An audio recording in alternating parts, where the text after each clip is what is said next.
권소의 장편소설 독박골 산 1번지 제1화 말라버린 로즈마리.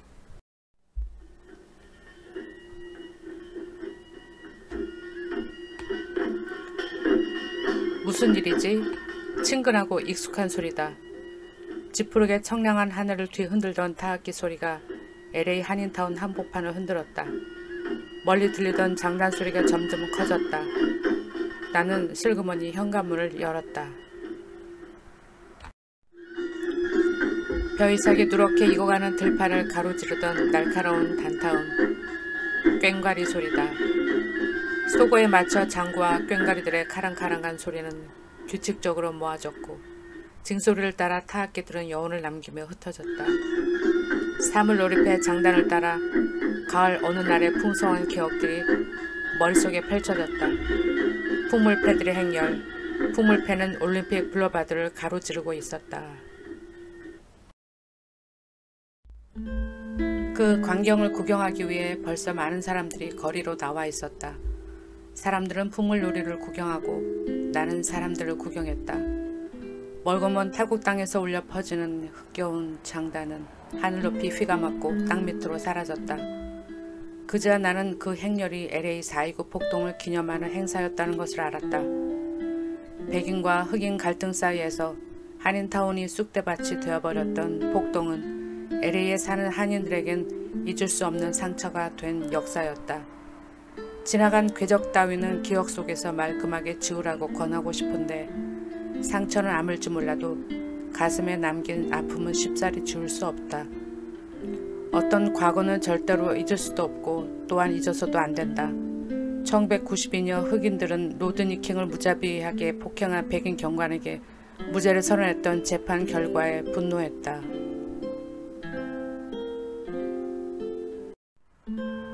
흑인들은 거리로 뛰쳐나왔고 폭도로 변했다.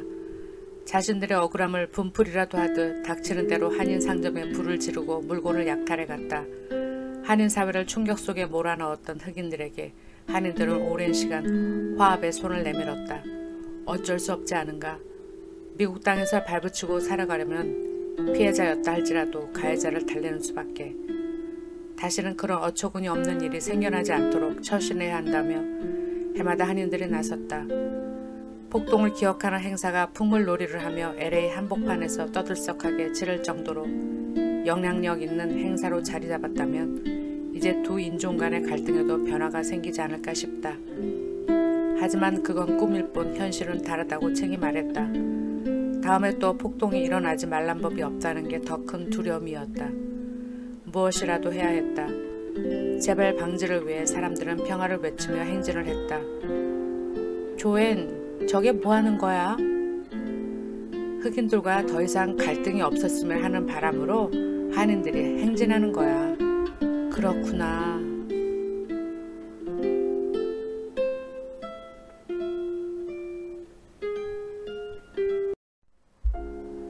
한인들도 처음에는 폭도로 변한 흑인들에게 분노했다. 그런데도 먼저 불쑥 손을 내밀었다. 반성하지 않은 폭도들에게 용서한다며 손을 내미는 건 상식에 맞지 않는 일이기도 했다. 누군들 자존심이 없어 평화를 외치겠는가? 안전을 위해선 먼저 무릎을 꿇는 사람이 이기는 거다. 아니, 이기고 지고의 싸움이 아니다. 소심한 자존심보다는 생존권을 지켜야 했다. LA 폭동은 한인들에게 코리아타운이 더 이상 안전지대가 아니었음을 깨닫게 해주었다. 작년 이맘때였다. LA 4.29 폭동을 기념하던 날 나와 챙은 집 앞 계단에 앉아 사람들의 행진을 물끄러미 바라보았다. 잿더미가 됐던 거리는 말끔하게 정리됐지만 사람들의 상처는 쉽게 아물지 못했다. 해마다 4월 29일이 되면 올림픽 블루바드를 가로지르며 평화니 화합 따위에 주제를 내세우며 차량을 통제하고 한인들이 도로를 가로질렀다. 물론 하늘과 땅을 흔드는 풍물패의 행진이 한인들의 지킴이가 되지 못할 것이다.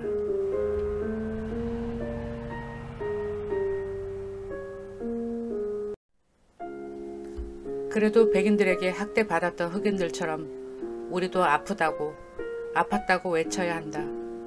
소리치지 않으면 아무도 알아주지 않는다. 자동차가 없는 도로를 가로지르는 풍물패의 동작이 뿌듯하다. 챙은 풍물패의 흥겨운 장단에 혼이 나간 듯 보였다. 대담하게 도로를 가로지르는 오방색 복장이 요란한 장단에서 눈을 떼지 못했다. 조엔, 도시도 사람의 영혼처럼 늙어가나 봐. 저 사람들의 그림자 좀 봐. 꼭 저승사자를 닮았어.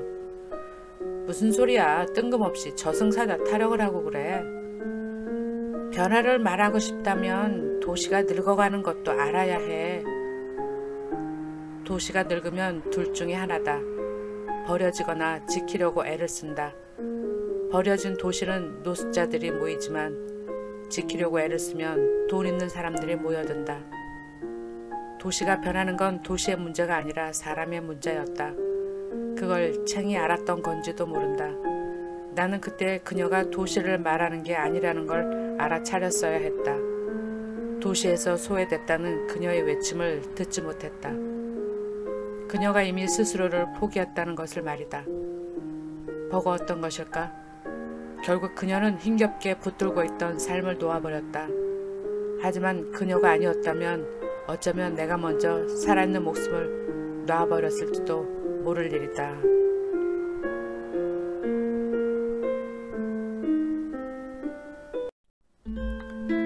삶의 외줄타기. 이해만으로는 납득이 되지 않는 절망의 꼭대기에서 챙과 나는 매달려 있었다. 느리게 움직이는 늙은이의 맥박처럼 도시 한 귀퉁이를 살아가는 우리는 외줄을 타는 기분이었다. 우리에게 더 이상의 실패는 없었다.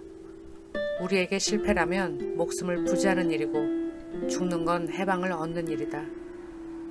챙이 삶의 외줄을 놓아버린 건 아마도 그런 이유였을 것이다. 그녀의 얼굴에서 누리끼리하게 멍든 자국이 점점 사라져갈 무렵 그녀는 갑작스레 목숨을 끊었다. 그녀의 죽음 뒤에 남겨진 나는 혼란스러웠다. 더 솔직히 표현하자면 비겁하게도 죽는다는 게 무서워졌다. 집안 어디선가 언뜻 푸른 곰팡이 냄새가 났다. 죽는 일이 두려워진 나는 길을 쓰고 빛이 있는 곳으로 찾아다녔다. 고장나서 열리지 않는 창문이었지만 다행히도 햇살은 마음껏 쏟아졌다. 그 창문 아래서 손님들이 두고 간 신문을 뒤적이고 잡지를 읽고 꼬박꼬박 로즈메리 화분에 물을 주었다. 강렬한 햇살에 앙상한 나무가지 하나만 화분 가운데 꽂혀 있었다.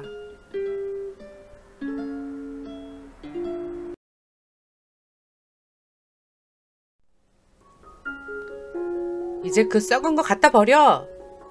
상관 마! 지난해 크리스마스 전날 챙이 조그만 로즈메리 화분을 사갖고 왔다. 우리는 금박지를 벽에 붙이고 플라스틱 소나무에 전등을 두르며 수선을 피우던 중이었다. 예수가 태어난 생일날을 교회에서만 축하하는 건 아니다. 우리도 성탄절이 되면 금박지를 벽에 붙이고 플라스틱 소나무에 전등을 두르며 장식을 하느라 수선을 떤다. 야, 예수도 창녀와 친했대. 그래? 그럼 우리하고도 친할 수 있겠네. 이곳에도 좀 오시라 그래. 맞아, 우리가 끝내줄 거라고 그래. 미친년들. 한인타운과 흑인 동네 경계선에 자리 잡은 이곳에서 기거하는 사람들 중 책만 유일하게 베트남 여자였다. 우리는 모두 영어 이름을 갖고 있는 한국 여자들이다. 웬만한 여자 같으면 문화적인 기세에 눌려 다른 업소로 떠났겠지만 어쩐 일인지 챙은 말도 통하지 않은 우리들과 같이 생활을 했다. 깡말라 보기에도 안쓰러운 그녀는 하는 행동도 엉뚱했다.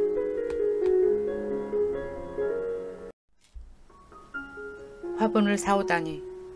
그녀의 뜬금없는 행동은 우리를 당황하게 했다. 선물을 받아서 좋긴 하지만 선물을 주거나 받는데 익숙하지 않은 여자들의 반응은 제각각이었다. 화분을 시큰둥하게 바라보다가 손가락으로 툭 건드리는 무례함이 있는가 하면 코에 대고 냄새를 맡아보는 감성파도 있었다. 몸집이 제일 뚱뚱한 벨라는 아예 입을 뚝 떼어 아작아작 씹어먹었다. 아이씨, 무식하게 이리 내놔! 자신조차 사랑하진 않는 그들은 누군가의 관심도 쑥스러운 일이었다. 다들 챙이 건네준 로즈메리 화분을 들고 방 안으로 사라졌다. 돌아갈 곳만 있다면 벌써 이곳을 떠났을 그들은 세상으로 통하는 문을 닫아 걸었다. 언젠가 폭우로 집안 곳곳에 빗물이 새어 들은 적이 있었다. 비는 그쳤지만 천장과 벽은 군데군데 얼룩이 지고 말았다.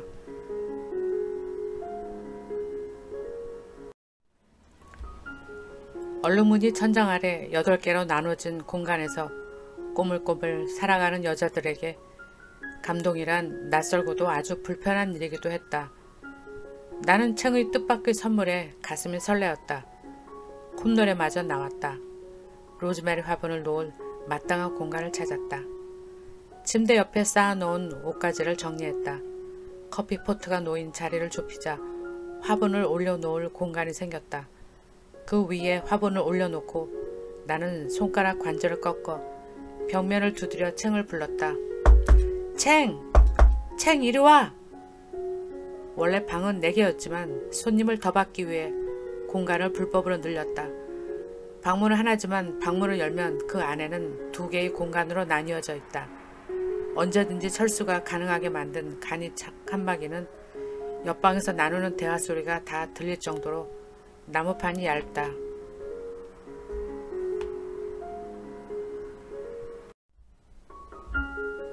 내가 소리치자 그녀는 냉큼 내 공간 안으로 들어왔다. 선물을 준 그녀의 마음 씀씀이가 고마워서 나도 뭔가 그녀에게 감사의 표시를 해야 할 것 같았다. 그녀를 침대 위에 앉혀놓고 커피포트에 물을 부었다. 푸푸푸 기적 소리를 뿜으며 열이 오른 커피 머신에서 짙은 갈색 액체가 유리관으로 흘러내리기 시작했다. 손님을 청한 건 나였으니 그녀에게 무슨 말이라도 해야 했다. 챙은 어디서 살았어? 안지양. 안지양? 거기가 어디야? 호치민과 멀어? 베트남에 대해 아는 지명이라곤 호치민밖에 없으니 그녀가 아무리 자기가 사는 마을을 설명해도 감이 오질 않았다. 그녀가 살던 동네가 도시와 아주 떨어진 시골이라는 것만 짐작할 뿐.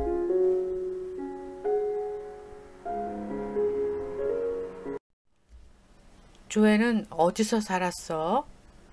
나? 그곳이 어디야? 있어.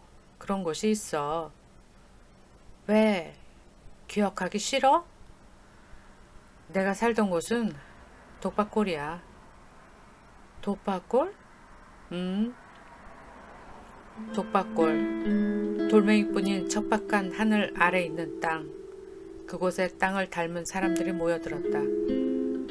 남라 모습이 남들에게는 헐벗은 것처럼 보일지 모르지만 가진 게 없는 만큼 잃을 것도 없는 이들에게는 그 땅은 낙원이었다.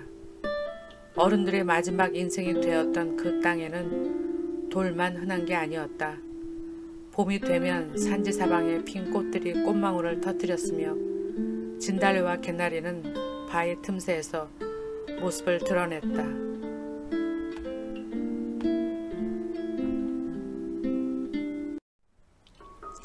명아주 풀은 물이 흐르는 화천 옆에서 하늘거렸고 달맞이 꽃은 파리가 꿰는 웅덩이 옆에서도 선명하게 보랏빛을 머금었다. 생명은 그렇게 아무렇게나 피어났고 돌보지 않아도 저절로 자라났다. 그곳에서는 누구나 그렇게 살았다. 내깔려 놔도 저절로 자라나는 들꽃처럼. 챙의 물음에 빗방울이 떨어지면 코끝에 확 몰려드는 흙냄새처럼 기억 저편으로 밀쳐놓은 그리움이 와락 밀려들었다. 하지만 난 입을 다물어버렸다. 말할 수 없기 때문이 아니라 할 말이 너무 많았기 때문이다. 우리에게 어린 시절이란 게 의미가 있을까? 너나 나나? 냉소적인 내 말투에 챙도 입을 다물었다. 무한해진 챙의 얼굴을 보는 건 미안한 일이지만 감정을 들키지 않으려면 일부러 쌀쌀맞은 태도를 보여야 했다.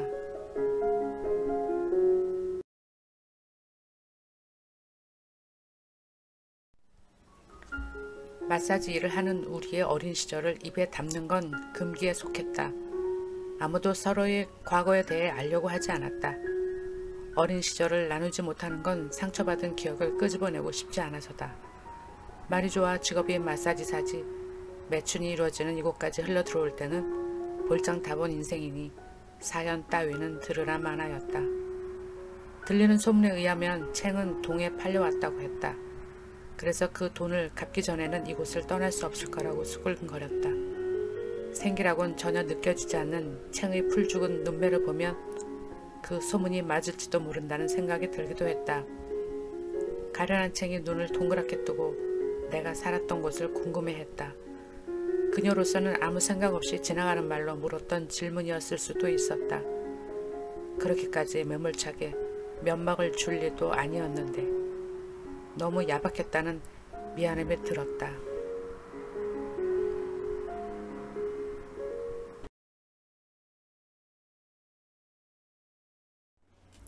잠자코 커피를 마시던 그녀가 먼저 입을 열었다. 난 기도해. 고향에 가게 해달라고. 가고 싶으면 비행기표 사서 가면 되지. 뭐가 어려워? 챙과 가족 사이에 어떤 간극이 가로막혀 있는지 모르지만 난 가족과 연락을 끊은 지 오래다. 아버지도 엄마도 마치 속세의 인연을 끊은 수도사처럼 균열된 의식 사이에서만 아버지를 떠올리고 엄마를 기억한다. 그러고 보니 나는 가족이 없이 혼자다. 나라는 존재가 이 세상에서 사라져도 슬퍼할 사람조차 없다는 건 허탈하고 슬픈 일이다. 챙이 꽃잎처럼 툭 땅에 떨어진 이유가 돌아갈 가족이 없었기 때문이었을 거라는 생각이 들었던 건 아주 오랜 시간이 흐른 후였다.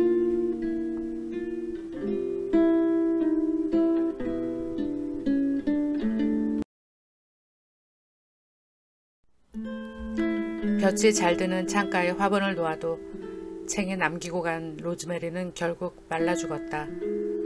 아마도 생명체가 이곳에서 살아남기란 쉬운 일이 아닌 듯 했다.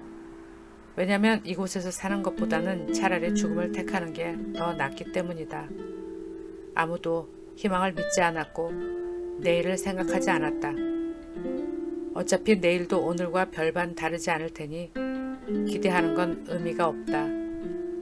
밤낮이 바뀌어 대낮까지 퍼질러 잠을 자는 우리들 중 누구도 꿈을 꾸지 않는다. 다들 그저 냄새나는 골방에 처박혀 살다가 숨이 끊어지는 그날을 운명이라 여기며 살아가고 있었다. 굳이 소망을 말해보라면 죽을 때 길거리에서 죽지 않는 것이다. 죽음이 차라리 편할지도 모를 이것마저도 떠나지 못하는 각박한 우리들에게 로즈마리를 선물했던 챙.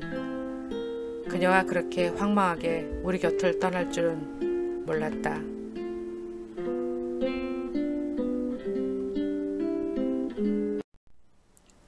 다음은 제2화 어떤 표정이 이어집니다.